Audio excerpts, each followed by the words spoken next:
আমন্ত্রণ ব্যবসা বাণিজ্য আর অর্থনীতির সবশেষ খবর নিয়ে নিউজ 24 এর নিয়মিত আয়োজন পূবালী ব্যাংক পিএলসি বিজনেস এক্সপ্রেসে। সাথে আছে আমি মাহমুদা মনি। এবার বিস্তারিত। মধ্যপ্রাচ্যে ইরান ইসরায়েল সংকটের দিকে নজর রাখতে মন্ত্রী সচিবদের নির্দেশনা দিয়েছেন প্রধানমন্ত্রী শেখ হাসিনা।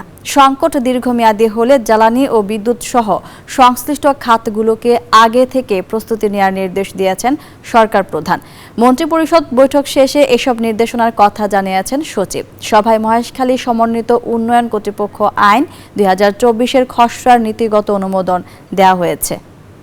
ইরানের কনসুলেটে ইসরায়েলের হামলার রেশ ধরে ইরানের পাল্টা হামলায় উত্তপ্ত মধ্যপ্রাচ্য। জ্বালানির অন্যতম প্রধান এই উৎসে সংকট বাড়লে ক্ষতির মুখে পড়বে বিশ্ব অর্থনীতি। অর্থনৈতিক চ্যালেঞ্জে থাকা বাংলাদেশের মতো দেশগুলো পড়বে বড় সংকটে। এই প্রসঙ্গ গুরুত্ব পেয়েছে মন্ত্রিসভা বৈঠকেও। এই সংকট দীর্ঘমেয়াদী হলে এর প্রভাব মোকাবেলায় মন্ত্রী ও সচিবদের প্রস্তুতি নিতে বলেছেন প্রধানমন্ত্রী শেখ হাসিনা। বিশেষ করে বিদ্যুৎ, জ্বালানি, কৃষি ও খাদ্য সেক্টরে এর প্রভাব পড়তে পারে। এক্ষেত্রে প্রস্তুতির রিপোর্ট শিগগিরই প্রধানমন্ত্রীকে জানাতে বলা হয়েছে। মিডল ইস্টে যে এখন বাস্তবতা তৈরি হচ্ছে সেটির দিকে নজর রাখার জন্য সংশ্লিষ্ট সকলকে ঘটনা প্রবাহের দিকে নজর রাখতে এবং যদি দীর্ঘমেয়াদী হয় তখন যে সম্ভাব্য পরিস্থিতি হতে পারে, বিভিন্ন সেক্টরে যে ইম্প্যাক্ট পড়তে পারে সেটি যেন সংশ্লিষ্ট সেক্টর থেকে এক্সারসাইজ করে প্রস্তুত করে এবং এটি মোকাবেলার জন্য যেন তারা পরিকল্পনা গ্রহণ করে প্রস্তুতি নিয়ে রাখতে বলেছেন সকলকে। মন্ত্রিসভায় মহেশখালী সমন্বিত উন্নয়ন কর্তৃপক্ষ আইন 2024-এর খসড়ার নীতিগত অনুমোদন হয়েছে। এর মাধ্যমে জোর দেওয়া হয়েছে অর্থনৈতিক অঞ্চলের কার্যক্রম শৃঙ্খলার মধ্যে আনার উপর। এই অথরিটির মূল কাজটা হবে ওই নির্ধারিত এলাকায় একটি মাস্টার প্ল্যান করে সেই মাস্টার প্ল্যানে বাস্তবায়ন, ভূমি ব্যবহারের মাস্টার প্ল্যান, এবং সেই মাস্টার প্ল্যান অনুযায়ী যাদেরকে ভূমি দেওয়া হবে তারা যেন যথাযথভাবে কাজ করে সেটি করে, এবং এখানে মূল লক্ষ্য থাকবে বিদেশি বিনিয়োগ করা এবং একটা হাব, ডেভেলপমেন্ট হাব হিসেবে তৈরি করা যাতে করা যেতে পারে। মন্ত্রিসভায় প্রধান নির্বাচন কমিশনার এবং অন্যান্য কমিশনার আইন 2024-এর খসড়ার নীতিগত অনুমোদনও হয়েছে। রিঅ্যাক্টিভ না হয়, আমরা প্রোঅ্যাক্টিভ হই। সানাজি ইয়াসমিন, নিউজ 24, ঢাকা। টানা দরপতন চলছে দেশের পুঁজিবাজারে। সপ্তাহের তৃতীয় কর্মদিবসে প্রধান শেয়ার বাজার ঢাকা স্টক এক্সচেঞ্জ ডিএসসিতে শেয়ার দর হারিয়েছে 2 শতাধিক কোম্পানি। এতে কমেছে সব মূল্য সূচক। বুধবার ঢাকা স্টক এক্সচেঞ্জের প্রধান সূচক 10.80 পয়েন্ট হারিয়ে নেমে এসেছে 5,763 পয়েন্টে। পাশাপাশি কমেছে অপর 2 সূচকও। দিনভর এক্সচেঞ্জটিতে 482 কোটি 53 লাখ টাকা শেয়ার ও ইউনিট হাতবদল হয়েছে, যা আগের কর্মদিবসের তুলনায় 57 কোটি টাকা কম। এদিন লেনদেনে অংশ নেওয়া কোম্পানিগুলোর মধ্যে 222টির শেয়ারের দাম কমেছে, বেড়েছে 106টির। বাকি 700টি কোম্পানির শেয়ারের দাম এদিন অপরিবর্তিত ছিল। অপর বাজার চট্টগ্রাম স্টক এক্সচেঞ্জ সিএসএর সার্বিক সূচক বুধবার 78.58 পয়েন্ট কমেছে। লেনদেন হয়েছে 11 কোটি 86 লাখ টাকার শেয়ার।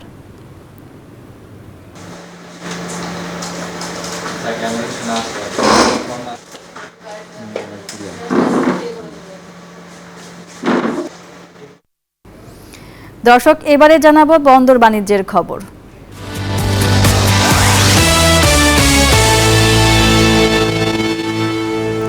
চট্টগ্রামের কর্ণফুলী ঘেঁষে নির্মাণ হচ্ছে 8.5 কিলোমিটার দীর্ঘ একটি বাঁধকাম সড়ক।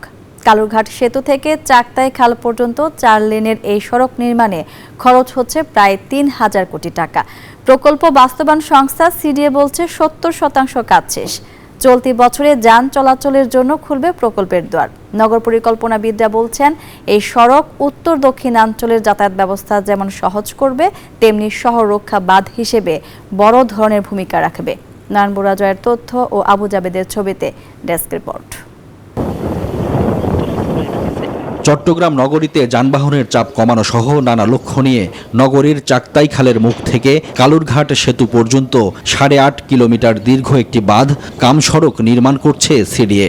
এটি চট্টগ্রামের দ্বিতীয় আউটার রিং রোড। 2017 সালের জুলাই থেকে 2021 সালের জুনে প্রকল্পটি শেষ করার কথা থাকলেও মেয়াদ বাড়ানো হয়েছে 2025 সালের জুন পর্যন্ত। তবে চলতি বছরে পরীক্ষামূলকভাবে যান চলাচল শুরু হবে 4 লেনের এই সড়ক দিয়ে। কালুরঘাট থেকে শাহমানত ব্রিজ পর্যন্ত আমরা আউটার রিং রোড কাম বেরিবারটা এটা করেছি। এটা একই সাথে আউটার রিং রোডের যে পারপাস ওইটাও সার্ভ করবে, আমাদের যানজট নিরসনের মানে বিশাল একটা ভূমিকা রাখবে চট্টগ্রাম শহরের। সমুদ্রপৃষ্ঠ থেকে 30 ফুট উচ্চতার 4 লেনের সড়ক কাম শহর রক্ষা বাঁধে। বর্ষায় নগরীর পানি নিষ্কাশনের জন্য 12টি স্লুইস গেট রয়েছে। এসব স্লুইস গেট স্থাপন করায় এই সড়ক শহর রক্ষা বাঁধের কাজ করবে, থাকবে না যানজটও। এটা খুব আসলে একটা খুব ভালো উদ্যোগ। এটা যদি সঠিকভাবে যদি যথাযথভাবে যদি বাস্তবায়ন করতে পারে, এতে করে আমি মনে করি আমাদের চট্টগ্রাম শহরে জলবদ্ধতা অনেকটা হ্রাস পাবে। নদীর পাড় ঘেঁষে এমন সড়ক দেখে খুশি বাসিন্দারা। নোয়াপাড়া যে রোড আছে ওইদিকে যাতায়াত, বোয়ালখালী যাতায়াত, অনেক দূরত্ব, অনেক ক্রসিং, অনেক সময়ের ব্যাপার। এই যে সড়কটা হচ্ছে সবার জন্য মঙ্গল হবে, সবার একটু দ্রুত কাজ চলতেছে। এটা যদি হয়ে যায় আমাদের এলাকাবাসীর জন্য খুব ভালো হবে। এরই মধ্যে পুরো এলাকায় নতুন বিনিয়োগও শুরু হয়েছে, গড়ে উঠছে আবাসিক ও শিল্প কলকারখানা। Desk report, news 24। লালমনিরহাটের বুড়িমারি স্থলবন্দরে 3 দিন আমদানি রপ্তানি ও 2 দেশের পাসপোর্টধারীদের যাতায়াত বন্ধ ঘোষণা করা হয়েছে। বুধবার সকাল 9টা থেকে বুড়িমারি স্থলবন্দর দিয়ে আমদানি রপ্তানি ও 2 দেশের স্থলবন্দরের পুলিশ অভিবাসন চৌকি দিয়ে পাসপোর্টধারী যাত্রী চলাচল বন্ধ হয়ে যায়। ভারতের লোকসভা নির্বাচনের জন্য আগামী 19 এপ্রিল থেকে শুরু হয়ে বিভিন্ন রাজ্যে 7 দফায় পার্লামেন্টের নিম্ন কক্ষের 543টি আসনে এ নির্বাচন হবে। এজন্য 17 এপ্রিল থেকে 19 এপ্রিল পর্যন্ত 3 দিন আমদানি রপ্তানি ও 2 দেশের পাসপোর্টধারী যাত্রী চলাচল বন্ধ থাকবে। আগামী 20 এপ্রিল থেকে যথারীতি 2 দেশের পাসপোর্টধারী যাত্রীরা চলাচল করতে পারবেন।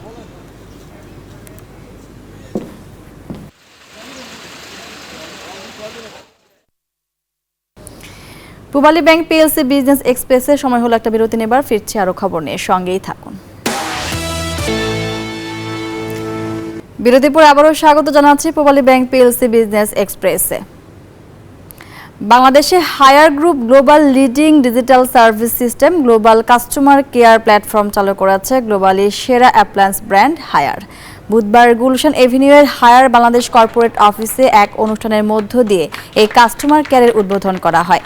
জিসিসি হচ্ছে হায়ার গ্রুপের সবচেয়ে উন্নত global intelligent interactive service platform, যা বিশ্বব্যাপী অগ্রণী ডিজিটালাইজড সিস্টেম।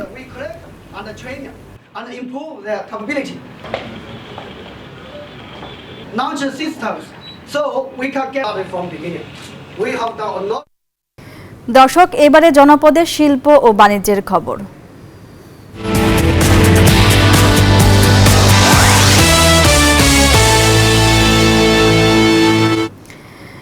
ভ্রমণ নিষেধাজ্ঞা তুলে নেওয়ার পর বান্দরবানের রোয়াংছড়ির দেবতাখুমে ছুটে আসছেন পর্যটকরা। রোয়াংছড়ি উপজেলা সদর থেকে 14 কিলোমিটার দূরে দুর্গম এই পর্যটন স্পট, যেখানকার ঘন বনে আচ্ছাদিত উঁচু পাহাড়, তার মাঝে বয়ে চলা স্বচ্ছ ঝর্ণার জলে ভেলায় চড়ে অন্যরকম অনুভূতিতে ভেসে যান পর্যটকরা। বান্দরবান প্রতিনিধি রতন কুমারদের পাঠানো তথ্যছবিতে ডেস্ক রিপোর্ট। বান্দরবানে ছড়িয়ে ছিটিয়ে আছে ছোট বড় অনেক খুম বা জলাধার। এর মধ্যে রোয়াংছড়ির 2 পাথুরে পাহাড়ের পাদদেশের মাঝখানে প্রায় 500 মিটার দীর্ঘ স্বচ্ছ জলাধার দেবতাখুম হলো সবচেয়ে সুন্দর, যার সৌন্দর্য উপভোগ করতে প্রতিদিন আসে অসংখ্য পর্যটক। রুমার বগালে কেওক্রাডং ও থানচির গহীনে নিরাপত্তা সমস্যা থাকায় পর্যটকরা এখন দেবতাখুম ভ্রমণেই বেশি আগ্রহী। স্থানীয়রা বলছেন, যান্ত্রিক জীবনের ব্যস্ততা ভুলে পাথুরে গুহার রোমাঞ্চকর অভিজ্ঞতা নিতে ছুটে আসেন দর্শনার্থীরা, আর তাতে বেজায় খুশি পর্যটন সংশ্লিষ্ট ব্যবসায়ীরা। একদম শ্রুতিমধুর একটা শান্ত একটা নিরিবিলি একটা পরিবেশ। এখানে মানে পাহাড় থেকে পানি পড়তেছে, পানির যে কালারটা মানে একদম নীল, মানে অনেক অনেক ভালো লাগা কাজ করতেছে। প্রাকৃতিক সৌন্দর্য এত সুন্দর হয়, এখানে না আসা কিন্তু বোঝা যাবে না। আবার যত খুলে দিচ্ছে তাইলে এখন ইনকামের সোর্সটা একটু ভালো হবে। দেবতাখুমে খুলছে বলে আমরা আনন্দ খুশি হচ্ছে। আশা করি যে চলমান থাকুক আর ভবিষ্যতে যেন এরকম একটা বন্ধ না থাকে। পর্যটকদের ভ্রমণ নিরাপদ ও স্বাচ্ছন্দ্য করতে সব ধরনের ব্যবস্থা নেওয়া হয়েছে বলে জানান ট্যুরিস্ট পুলিশের এই কর্মকর্তা। পোশাক এবং সাদা পোশাকের সার্বক্ষণিক টহল ডিউটি থেকে আরম্ভ করে প্রত্যেকটা ট্যুরিস্ট পয়েন্টেই ট্যুরিস্ট পুলিশ নিরাপত্তা নিশ্চিতের জন্য সার্বক্ষণিক কাজ করে যাচ্ছে। বান্দরবানে কেএনএফ এর তৎপরতা বেড়ে যাওয়ায় 1 বছরের বেশি সময় ধরে দেবতাখুমে পর্যটক ভ্রমণে নিষেধাজ্ঞা আরোপ করে প্রশাসন, যা তুলে নেওয়া হয় চলতি বছরের 22 জানুয়ারি। তারপর থেকে বেড়েই চলেছে পর্যটকদের আনাগোনা। Desk report, news 24। এবারে বিশ্ব বাণিজ্য।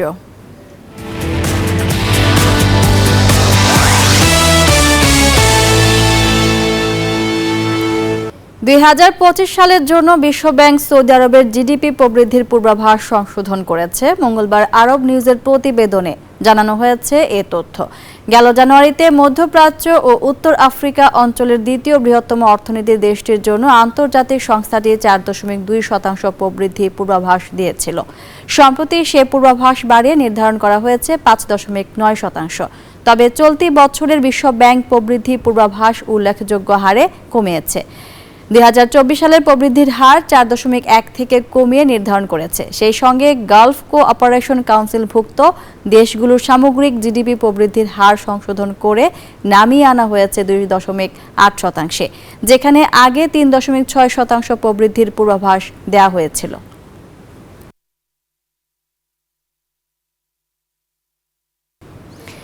আর এই ছিল পূবালী ব্যাংক পিএলসি বিজনেস এক্সপ্রেসের এখনকার মতো আয়োজন। এতক্ষণ সাথে থাকার জন্য ধন্যবাদ সবাইকে।